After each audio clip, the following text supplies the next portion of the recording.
Let's just leave it there. It's fine. Okay, so addition polymerization. This polymerization is only for the alkene one. Okay, like you have this one, CC like this, and then CH3, and then a double bond here, and then an H, and an H, and an H right here. See, what do you call it? Is it propene? Right, it's propene. No, it's. Wait. We got three Oh, C's. yeah. 1, 2, 3, Yeah. and it's got one double bond right here. So we call it propene. And let's say you got lots of propene. Not just this one, but two of them.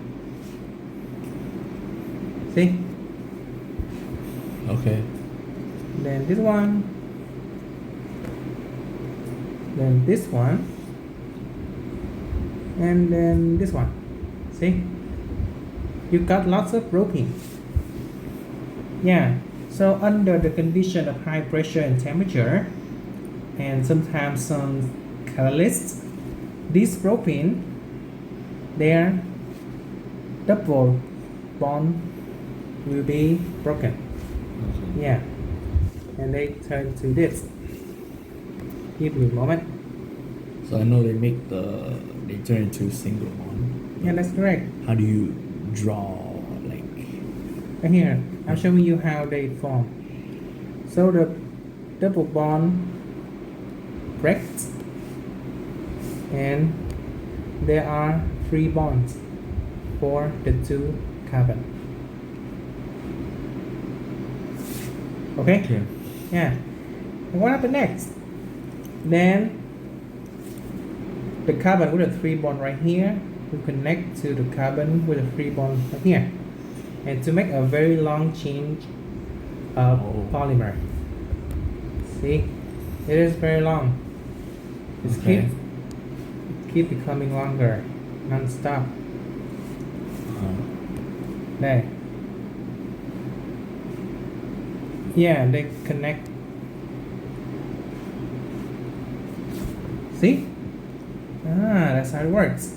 So yeah, so from like the molecules here, you just form a long chain of polymer. Yeah, and the monomer of the polymer here is propene. Understood? We call this monomer. The monomer of this one is propene. Yeah, so this is one propene, and this is called polypropene.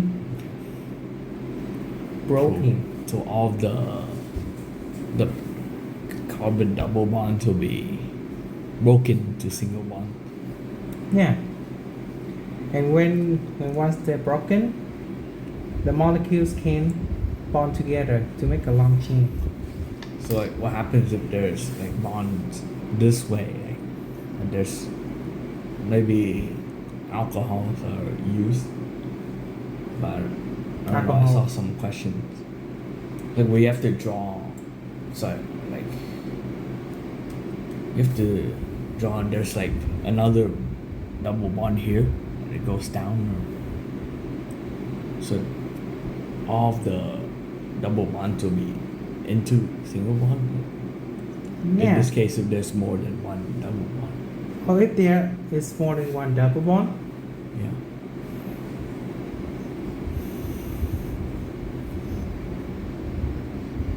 wow.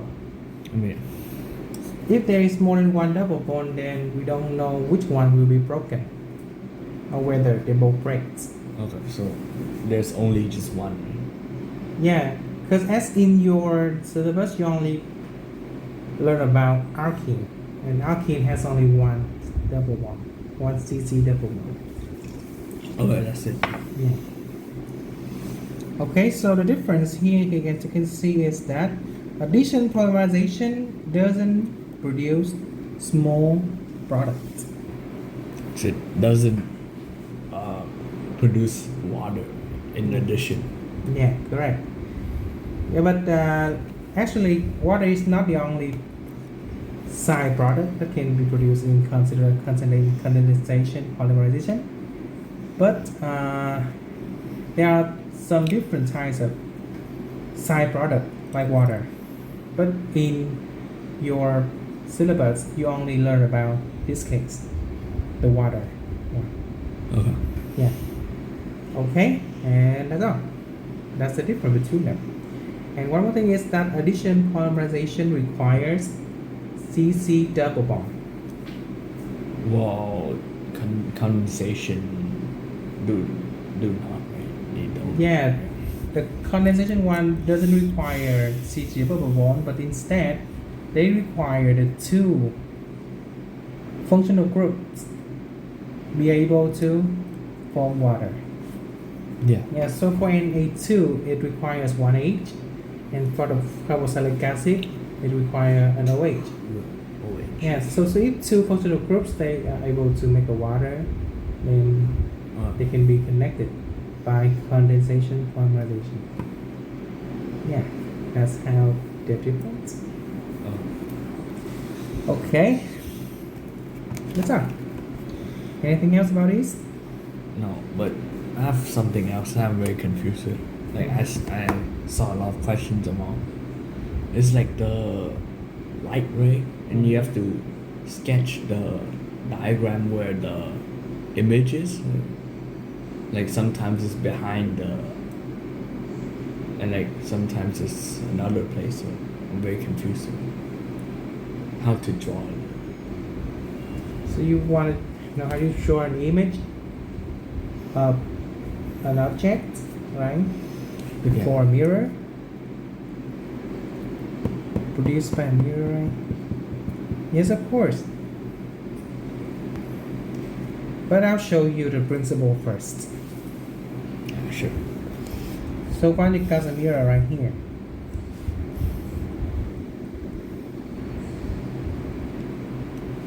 Okay, it is not here mirror,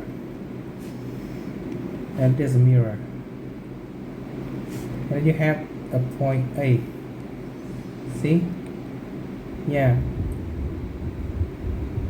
And the image produced by the mirror of point A is this one. The principle here is that the distance from the object and the image to the mirror, they are equal. Like the same. Yeah, they are equal. See? Yeah.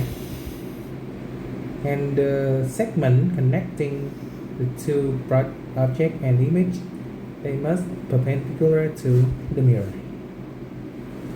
Yeah. That's how you draw the image produced by a mirror. That's the Okay. principle. Or sometimes they give you 2 points. Yeah. So it's just they give you a segment like this, see? And they want you to draw the image of this segment. Usually the point will be like down here or something. No, just this segment right here. Okay. Okay, so you already have the image of A, then you just need to draw the image of B. See? Also perpendicular, equidistant, and connected two images. See? And A, what do you call this one? This one? Yeah, the one here. Take an enlarged version. No, I mean the how you say it. How you say it. It says the big. I don't know. But Yeah. Just the thing is, so the image of the segment AB is this one. See? You have to draw the image of a triangle like this. See? A triangle ABC. okay. So you just need to draw the image of C. See? Same distance, perpendicular, And then you connect the images together to have the image of the whole triangle. And that's the principle. Okay. Okay, so this is what we call the image produced by a mirror. Uh-huh. Okay, is that your question? Or anything Well, I else? mean like usually there'll be like a mirror here, another point that's like somewhere here, and you have to draw like a virtual image of it, and like you label the image. You think maybe Oh, like that. so it's not mirror, it's lens, Oh, lens. Okay. right? You mean a converging lens, right? Oh yeah. Oh, here. So it's not mirror, it's the image produced by a lens, lens. Okay, so so you got this one. It's, what is the name? I just forget it. And then you got lens, Yeah, that one. converging one. See, it is the symbol for lens, converging lens. Okay. Okay. And for lens, you got 2 points, 2 focus, 2 foci, So that one. One here. and- and 1 here. And you got the optical center right here. And don't forget that these 2 F's are equally far from O. Okay, and then you got this one right here. It's just an object with the direction upward. See? And then you want to draw the image produced by this object Yeah. through the lens, right? Is that what you want? Yeah. Okay. So this is how we do. First, you draw a line from the top that is perpendicular to the axis here. Okay. See? From the top. Okay, and then. Yeah. If the line right is parallel to the axis, then it will be bent, so it can pass through the focus on the other side. Understood? Okay. Not every line ray has this characteristic. Only the line ray that parallel to the axis, the horizontal axis here. So you draw that one. Understood? Okay. And the other line must pass through the optical center. So also from the top.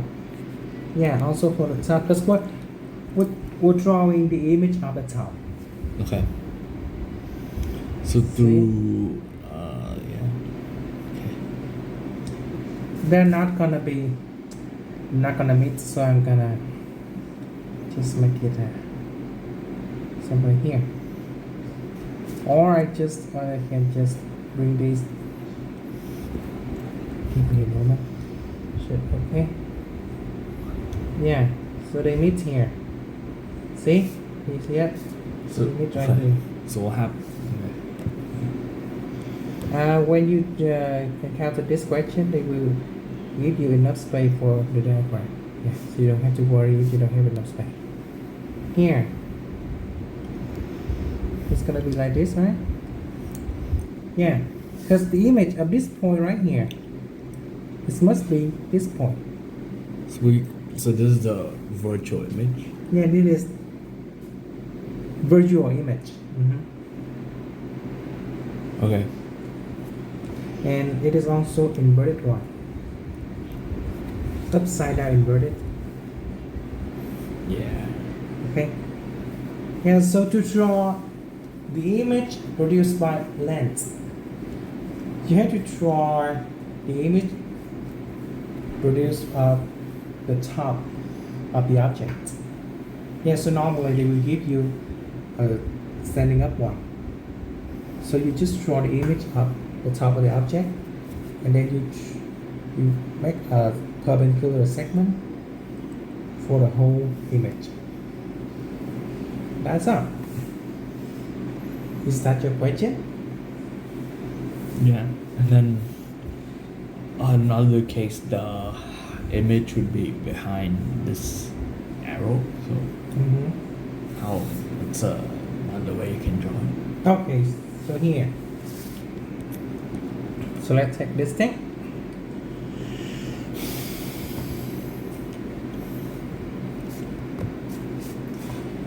Okay, so we have this one.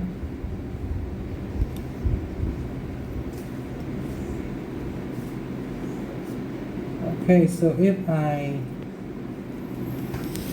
wait, give me a moment. Oh, why don't I just do it like this?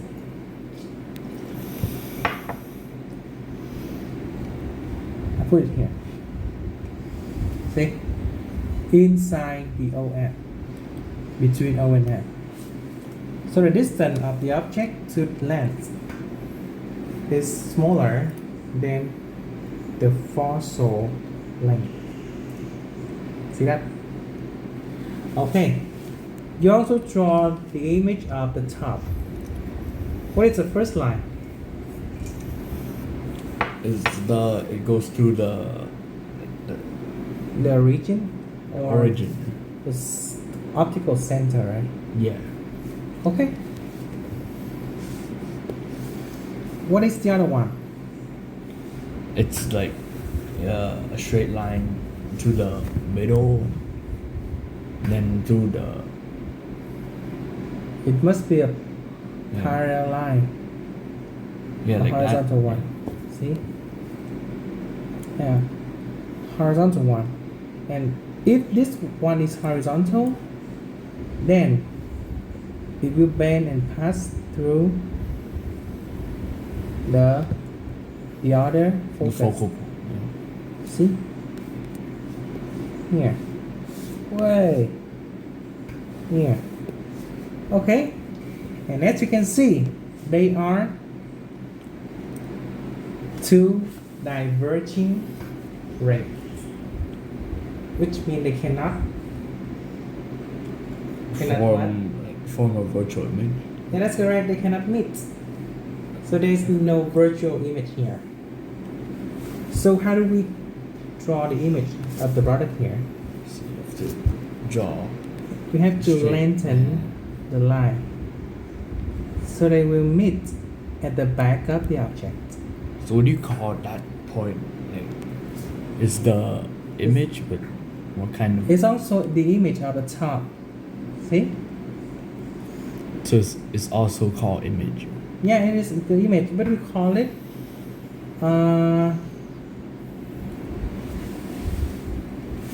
What's the name?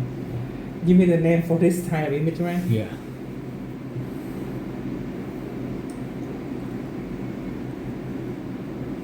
Is it an imaginary one? Well, I don't know. Wait, give me a moment. I just forgot it. Oh my god. Virtual versus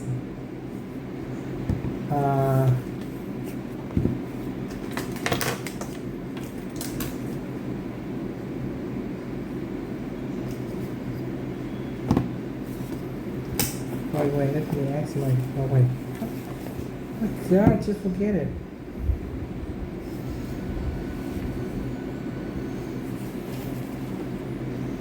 Oh, my bad. Sorry. Here. This image, you call it the real image, Okay. not the virtual one. This one called real image because it can be projected on the screen. Yeah, like if you put a screen right here before the object, then you can see this image projected on it. Okay? But if you use a screen behind this, you cannot see the image. Okay, so we call this type of image virtual one. Yeah, this is called virtual. Okay. Virtual image. Yeah, and for virtual image, you don't draw a full fill line, but instead a dashed one. And remember that, a dashed one like this. Why do I so big? Yeah, I have to make it smaller. Yeah, a dashed one. See, and also the lengthened part. The lengthened part of the two rays, they must be in dashed line because they're not real. Okay. Yeah, we cannot see it. If we put a screen after behind the lens here, then there will be no image at all. You cannot see the virtual image if you look on the screen, but you can see the real image here. And it's called real image. If you put a screen here.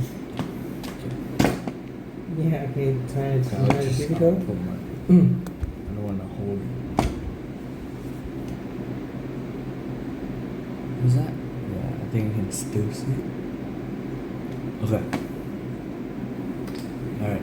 Okay, and yeah, understood. And what is the condition for you to get whether you get the real one and the virtual one? Is the distance of the object to the lens. See, if the distance of the object to the lens is smaller than the focal length, then the image will be virtual. See? Okay. Understood? The image here, the distance of it to the lens is smaller than the focal length. So the lens produces No, a but what's virtual smaller? image. So this one right here. Here, the distance here. See? So if this is smaller than the distance here, then the image will be from Virtual. yeah, virtual. And if the distance is larger, see? Yeah. If the distance is larger than the focal length, then the image would be real.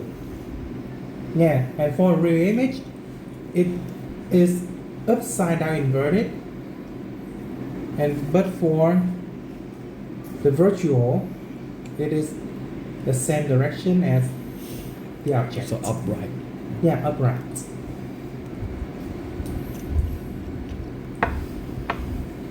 Okay, that's all, and that's are the conditions. What else? What else do you want to ask?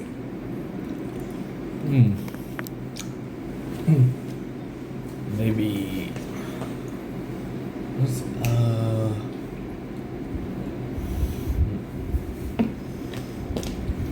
the contact process. The contact process. Oh, you mean the production of sulfuric acid, right? Yeah, no. The- Yeah. Yeah, there's two processes: the contact one Like and the Haber one. I want to know the conditions and because those questions they always come up. Okay. Yeah. So here, there are two types of the processes here: the Haber one and the contact one. So we call it processing, and this is process two. Okay. So here, about the, but you already know the Haber, right? I know the conditions for Hamburg. Okay, you're just talking about condition then. For harbor, it's gonna be 450 degrees Celsius. And for contact, it's also, So they're both 450. that's correct. Okay. So they're the same temperature. For pressure, 200 200 atmospheres. atmosphere. Is it? It's two. 2, atmosphere? that's correct. Only 2. Okay. Yeah, so this is the difference.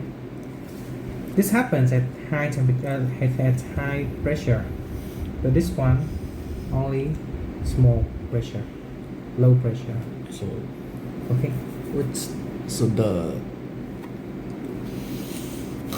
catalyst? What is it? Iron catalyst for Harbor process? Yeah, and catalyst here.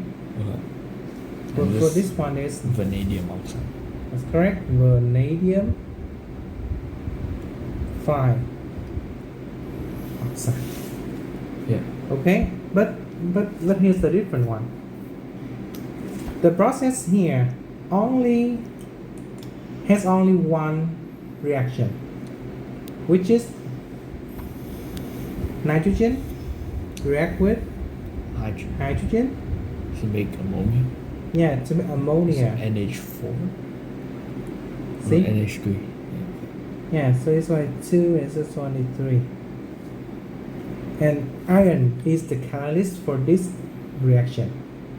So does this mean like they are reversible? Yeah, they are Oops. reversible. This one is reversible.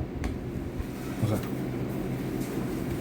Okay, but this one, first, you have to burn sulfur to make SO2, and then Yeah. SO2 will react with oxygen in a reversible reaction, So 2 SO3. and those 3. Actually, if you wanted 2 here, then it's gonna be 2 here, and then Yeah. 3 here. Is it? No, it's 2. Oh wait, what? Yeah. Yeah. And vanadium dioxide is the catalyst for this reaction. See, so we need the heat here. When you burn the sulfur, you need heat. So that's the temperature 450. The heat. All the things. Okay. Okay. You mean the 450 here? Yeah. So No, the no, heat- no, not. It's not the heat. It's for this one. Okay. Also the pressure for this one only. See? Yeah. And then SO3. So SO3 can react with water to make H2SO4. H2SO4. But this reaction is very toxic. Okay. It has so- lots of gases, the toxic gases. So in industry, you don't use reaction to make sulfuric acid, but instead they will. Sorry, give me a moment. Let SO3 react with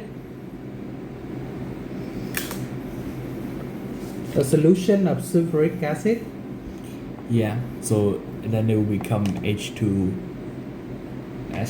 H2O Seven. O7.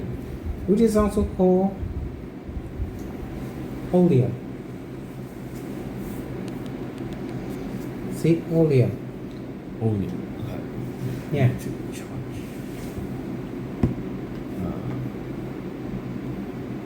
Okay. Yeah, I need to charge my phone. It's dying. Okay, continue. Ooh.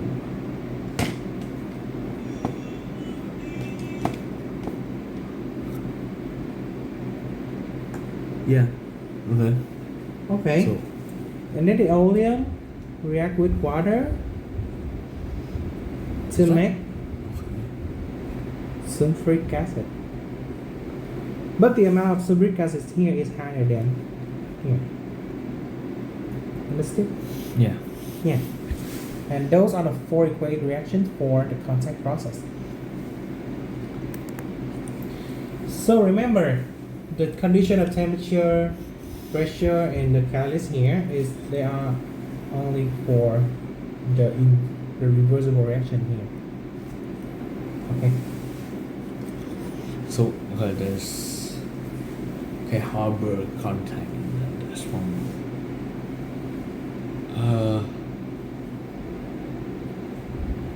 What's like? Oh yeah. Oh, What about? Which one else? Okay. Oh, can you tell me about the cracking? the cracking? Yeah. Sure.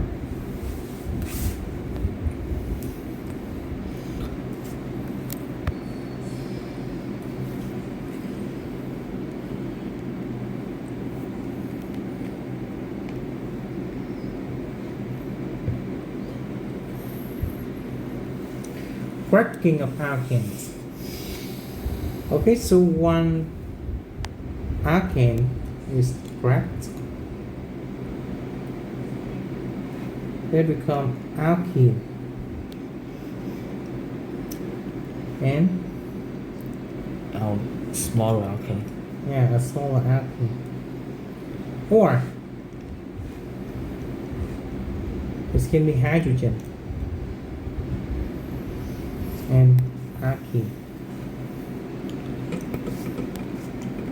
What about? Oh, wait. Okay. Yeah. Okay, so let's take some example. Now you got C34 3470. This can be cracked to C2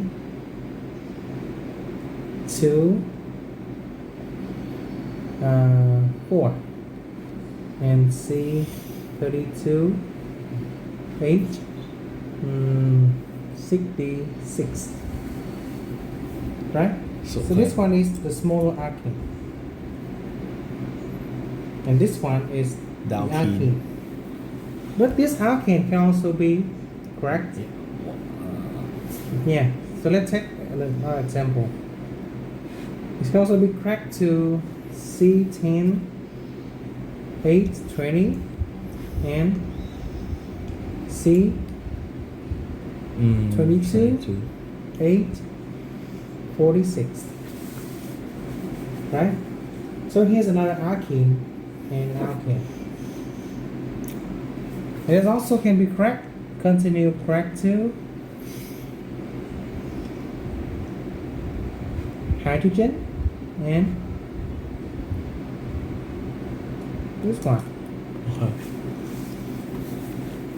So this process is like continuous until all of the small alkenes No, or that we don't know if we don't know the conditions.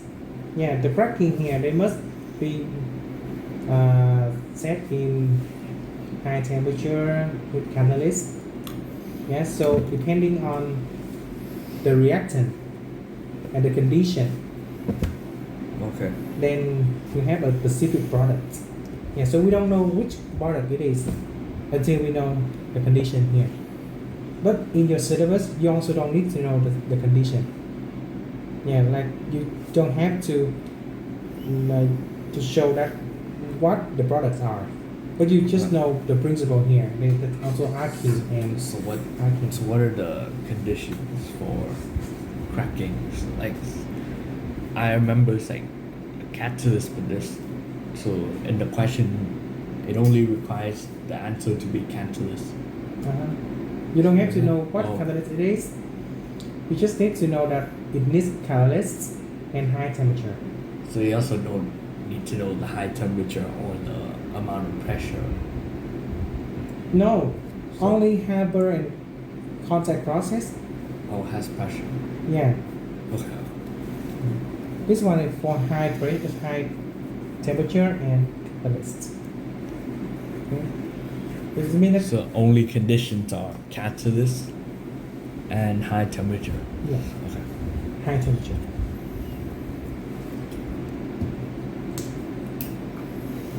Okay, what else?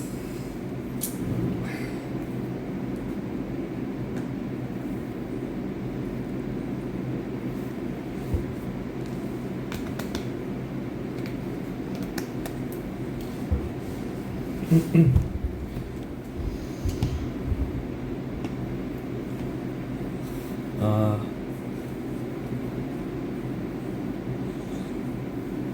hmm. Well, I don't know what question. Like, okay, I'll look through.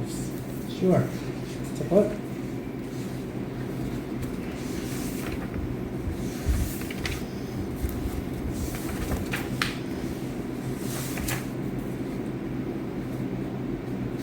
Right.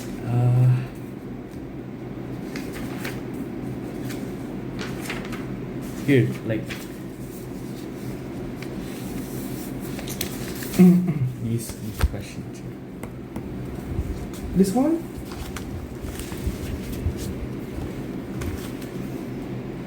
C? Which is C, right? Is it? Yeah, this one's C.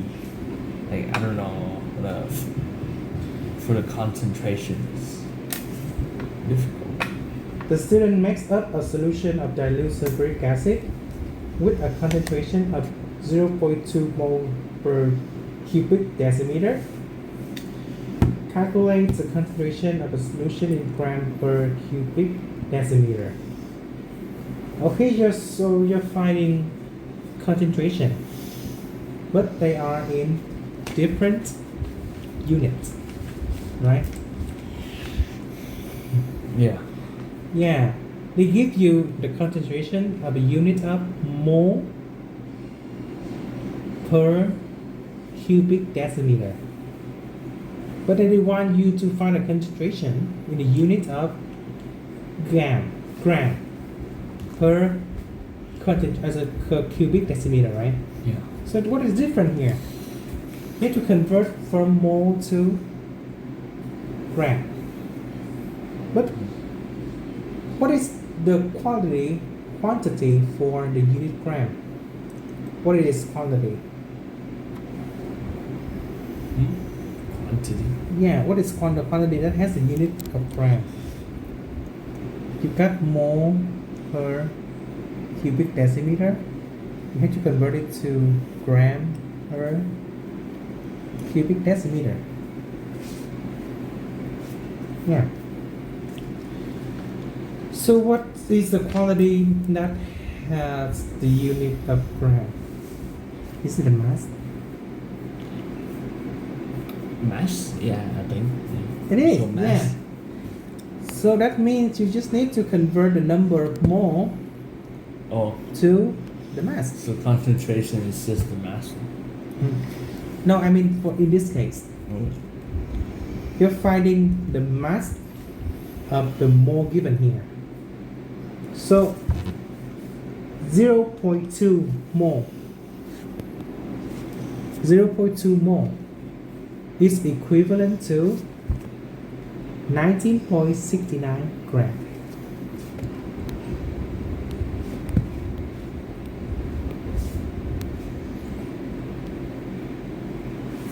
Understood?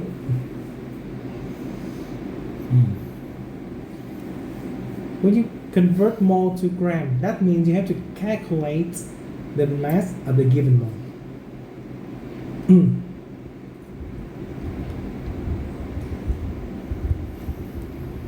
Oh, okay. But it's just 6, not 9 here. It's just 6 here. Okay. And that's all. When you convert mole to gram, that means you have to calculate the mass of the number given mole. The given number of mole. Okay.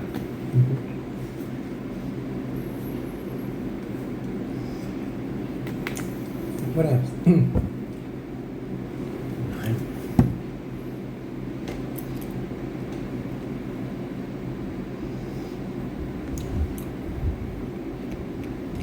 Want to continue reading? Oh, okay.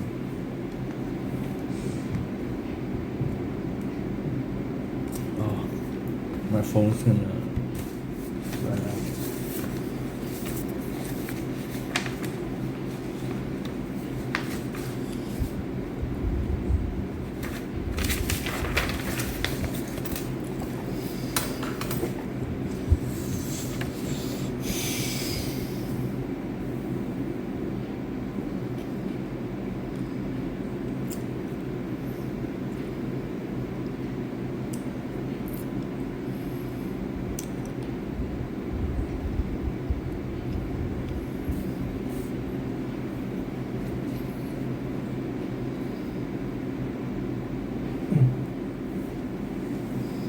Mm.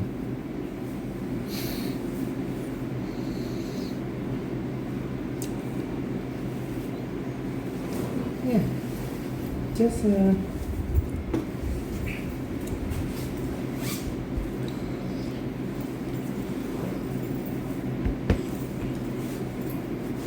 Okay.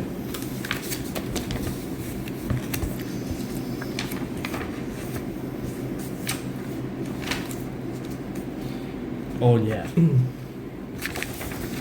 So okay, so if you join like this question here, like so the double bond here like will just be broken, right? So the rest you keep the same. yeah, that's correct. Only the two carbon with the double bond has three bond. So you keep this like Keep everything the same. Okay.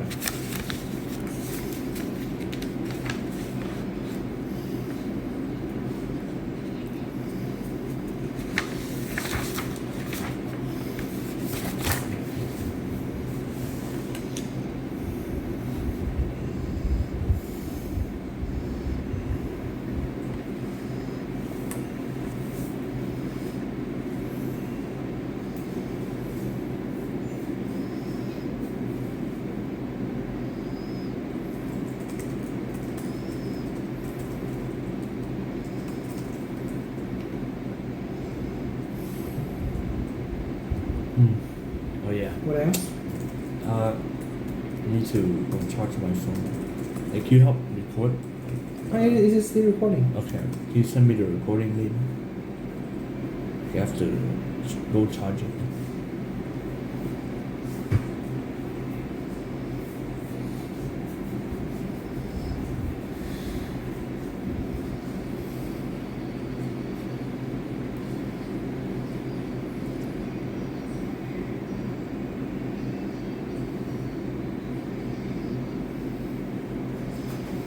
Okay.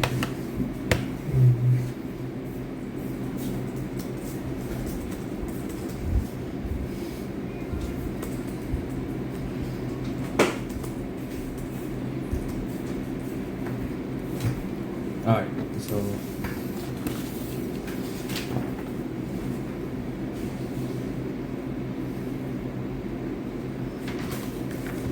I'm feeling trouble.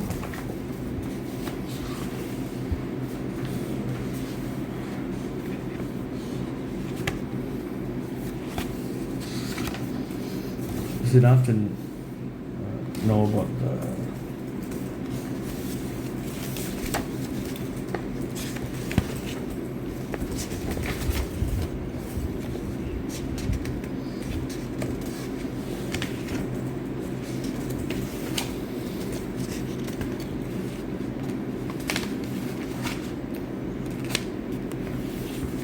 okay.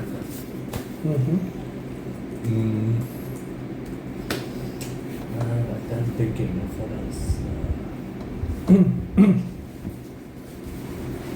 Yeah. Maybe because you have revised a lot, so you don't have any questions. Oh yeah, the Mulder questions about that. Like, what? Like how does something induce current? how induced EMF, like those questions. Oh, you mean the induced EMF?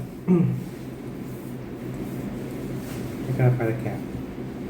Okay, so induced EMF here. Let me show you. Induced EMF.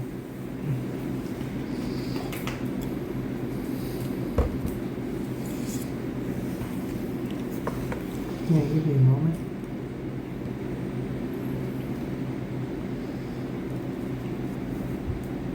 Oh wait.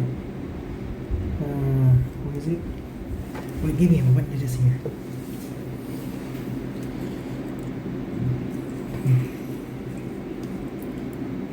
It's gonna be what I do with that. Give me a moment. I don't know where it is.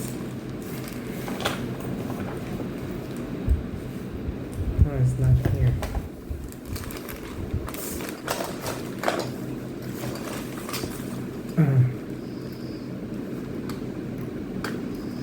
Or maybe I just it says here. Oh, I forgot.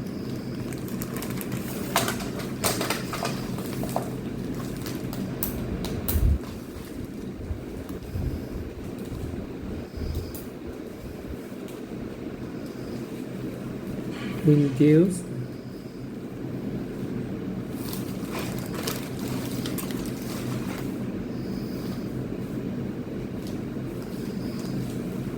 EMF here.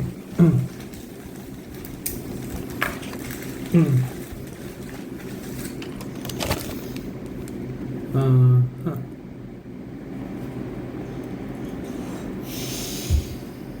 Circular coil out of copper wire. Okay, so you Connect the Alright, just shut up. Okay, you got wires. See, you got some wires here, and then there's an ammeter to measure, to galvanometer to detect the current inside the wire. See, so as you can see now, there's no current in the wire. The galvanometer point 0. See? Understood this? Yeah. The galvanometer points 0 because there's no current passing through the wire. Okay, next. If I put a magnet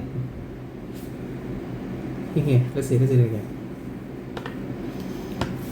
Okay, here. This is a magnet. What is the thing that's surrounding a magnet? The magnetic field. That's correct. So, surrounding magnet is magnetic field.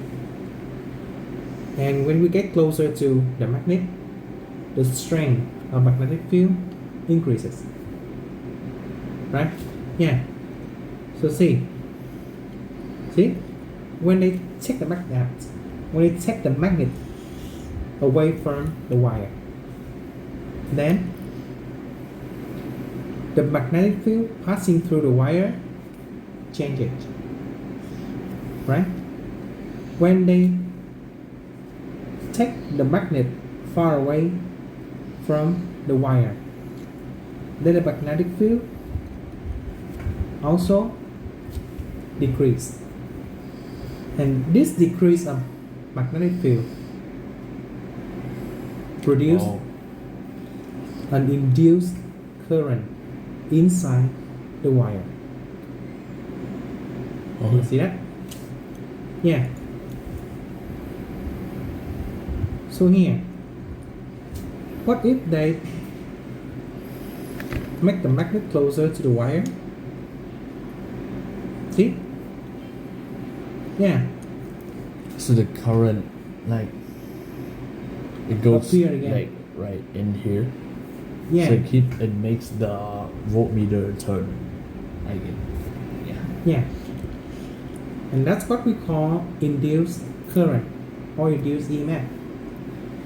So like a magnetic field experience. When there is a change in the magnetic field passing through a wire. So a question is like how an EMF is induced. So the magnetic field is changed. So that's the first thing. And what is it? What's next? It's like experience. Like cuts. Touch. No, cuts. What is the question again? Like how like something about induced EMF. Like how does it happen? Yeah. Like I said, if there is a change in the magnetic field passing through a wire, then there will be an induced EMF inside the wire. Yeah. Induced EMF only occurs or only exists in a wire when there's a change in the magnetic field passing through it. So the current cuts the magnetic flux. No, the magnetic field passes through the wire. So what cuts the magnetic field? What? Usually? What cut the magnetic field? Yeah. What do you mean by cutting? Like sometimes I see like when I check in the marking scheme, it says something cut like a magnetic charger. I don't know. The wire? Yeah. If there's something cut, then that's the wire. The wire cuts the magnetic field. So wire cuts the magnetic flux, and like this induces EMF. Okay. But that's not a condition. If the wire just cut through the magnetic field, there will be no induced EMF. But if you take the magnet away, then the magnetic field will be changed and there will be an induced EMF. Yes, so the key word here is the change of the magnetic field. You can use the word cut, but for more specific, you have to use the word change. Yeah, if there is no change in the magnetic field passing through the wire, so there will be no induced EMF. Okay, that means to produce the induced EMF, the magnets have to be Cut. have to be put away and pushed close to the wire in turns. See, you have to keep make it happen. Yeah, that's Okay. how it works. So yeah. So what? I have one more thing I'm very confused about. What is it? So it's like the electrolysis one, but in aqueous. So usually there's like hydrogen and oxygen is there. So how do I know when hydrogen or oxygen will be formed instead of the other reactants? Okay. Yes. So about electrolysis.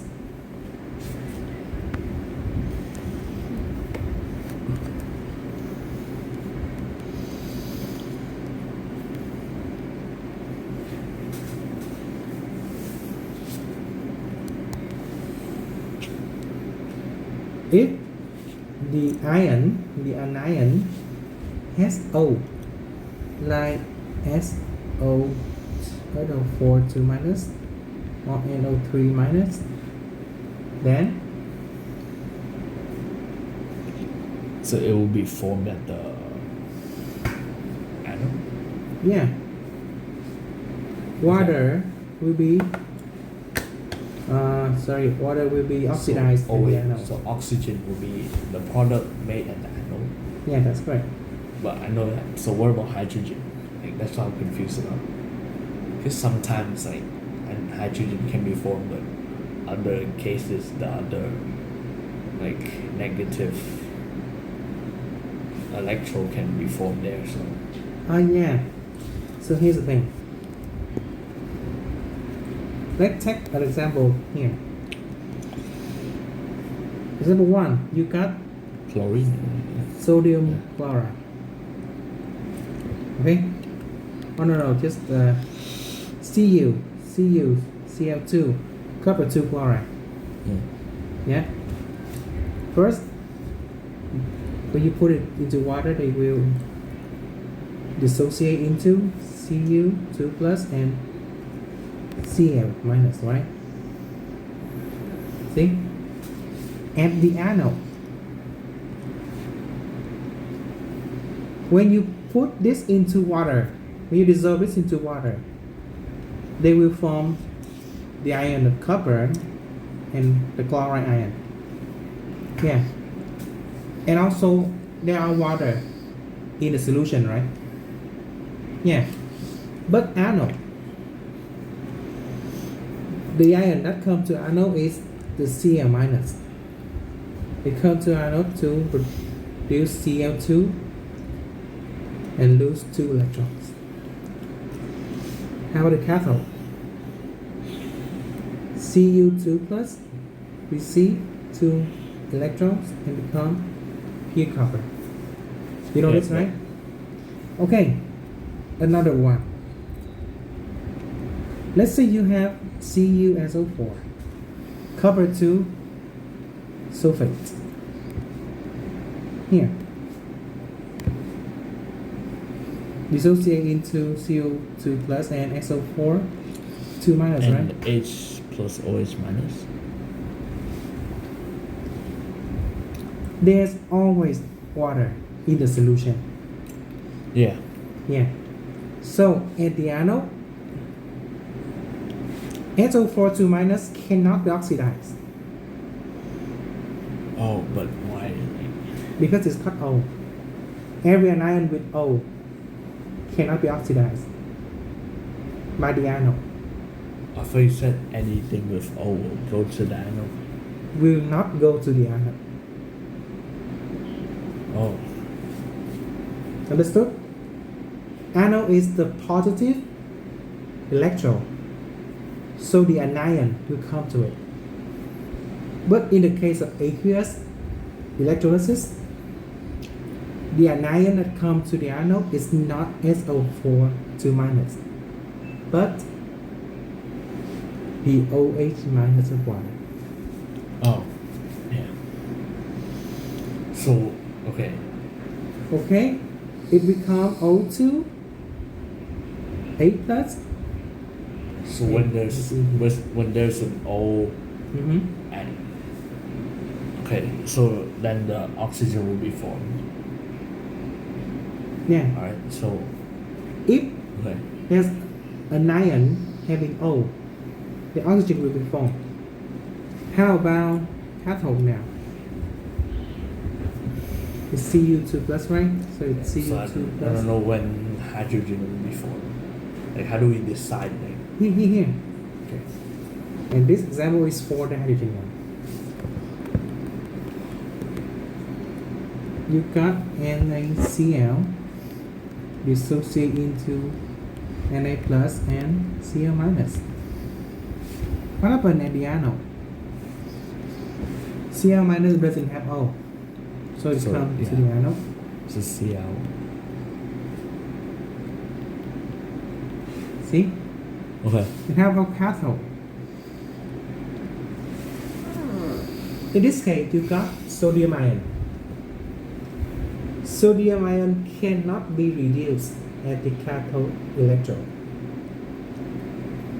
Here. But how do we decide like why? So hydrogen will be reduced to Yeah. hydrogen. And we decide it based on the reactivity of the metal. Sodium is a very reactive metal. It is way reactive than hydrogen. Yeah. So the H plus ion will be reduced first Okay. to hydrogen. So I have to remember the whole activity series. No. Only copper and silver. If the cation is the ion of copper or silver. Oh, so that's it. So That's it. anything else will Produce hydrogen. okay. So silver, copper. Only silver and copper. Yeah. Yeah, I think that's Okay. So let me ask you some random question. That my other students, they sometimes they make mistake on them. Okay, so here it's also about electrolysis. If the positive electrode, which is the anode, is made of copper 2 sulfate. Oh, sorry, C. copper. Not it's only copper. C If the anode, plus. or you can say that if the two electrodes are made of copper, and the solution of the electrolyte is also copper 2 sulfate. Okay. Okay. Is there any change of the color of the electrolyte solution during electrolysis? So just copper is used in the Anode. Copper is used at the anode, and the solution of electrolyte is Yeah. copper 2 sulfate. During electrolysis, is there any change? And what change it is of the color of the solution? so copper will still go to the cathode. Yeah, the copper 2 plus still go to the cathode. So well usually is there color change in electrolysis? Is it? Right. The color of copper 2 sulfate is blue, Blue. as you already know. Yeah. So is there any change of the color during electrolysis while using copper as the anode? So there's inner. Just yes or no?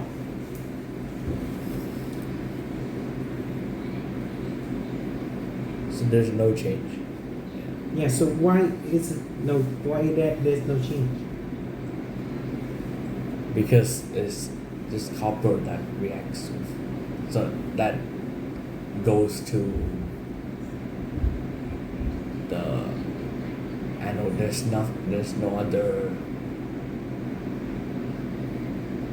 wait.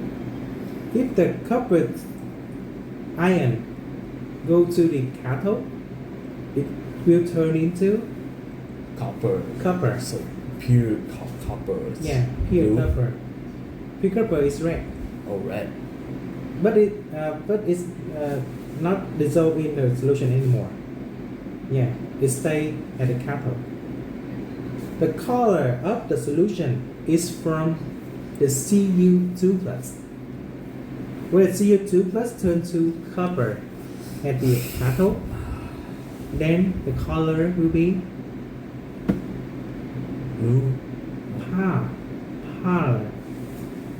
Here, let me show you. You got two electrodes. One of them is made of copper. See, it is the anode, and one of them we can make by anything. It can be also copper, but just say it graphite. And the solution here is the CuS4 solution. That is the Oh. cathode, this is anode, right? So, at the cathode, the Cu2 plus will be reduced to Cu. See? So there will be less Cu2 plus in the solution. The blue color start to disappear. Understand? Oh, okay. Yeah. But at the anode, the copper here will be oxidized to copper 2 plus and lose 2 electrons. So the copper electron here will dissolve to the solution and compensate the loss of Cu2 plus.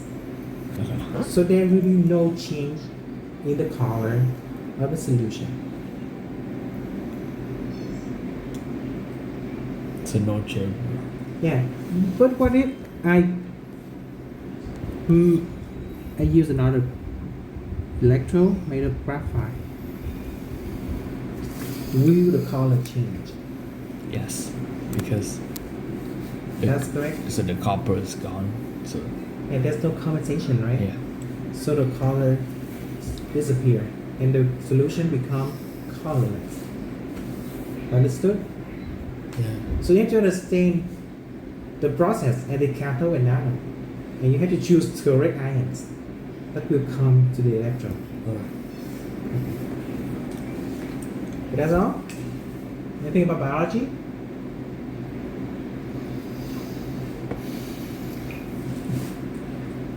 Can you name the planets in the solar system in order Okay. from the sun to the furthest? So Mercury, Mercury, close to the sun. Venus, Venus, Mars, where's Earth, Earth? or Earth, and then Mars. Earth, Mars, Jupiter, Jupiter, Saturn, Saturn, Uranus, and Neptune. Neptune. Is there Pluto? No. Yeah, Pluto is not a planet in the solar system anymore. Okay, that's good.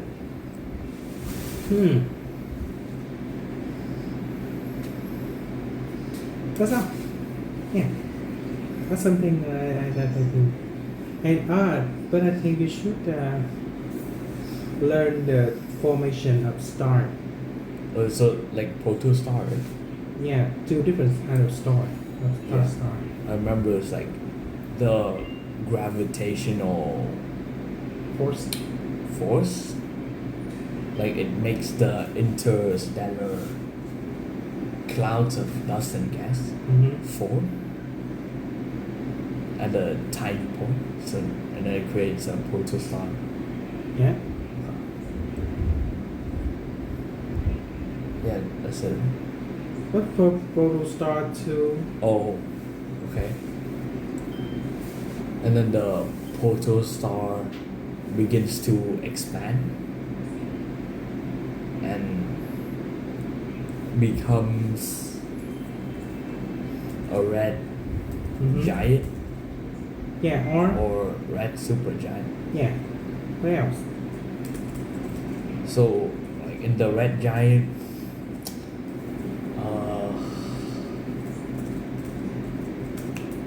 so the process of thermonuclear fission happened. Mm-hmm. So it's like the inside that has hydrogen and helium. Yeah. And so as the fuel runs out, like the red giant or supergiant collapse on itself and it forms a planetary nebula and white dwarf. Mm-hmm. And if it's a red supergiant, it will form a black hole and supernova. Okay. Then you should read it again. Yeah, is it like the new thing is just added? Yeah. And there's a formula to calculate the period. So it's 2 power T. Yeah, correct. Where is it?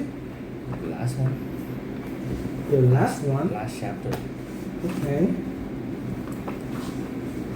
Yeah, it's a new one. Oh, So you have to learn the process of each one carefully. yeah. Yeah, because you don't have any chance to practice it before, right? Yeah, so they may ask you about the two processes here. The red giant and the red super giant. Okay. Okay? Planetary nebula, white dwarf. And you missed one case of the supernova. It's Or neutron star. Yeah.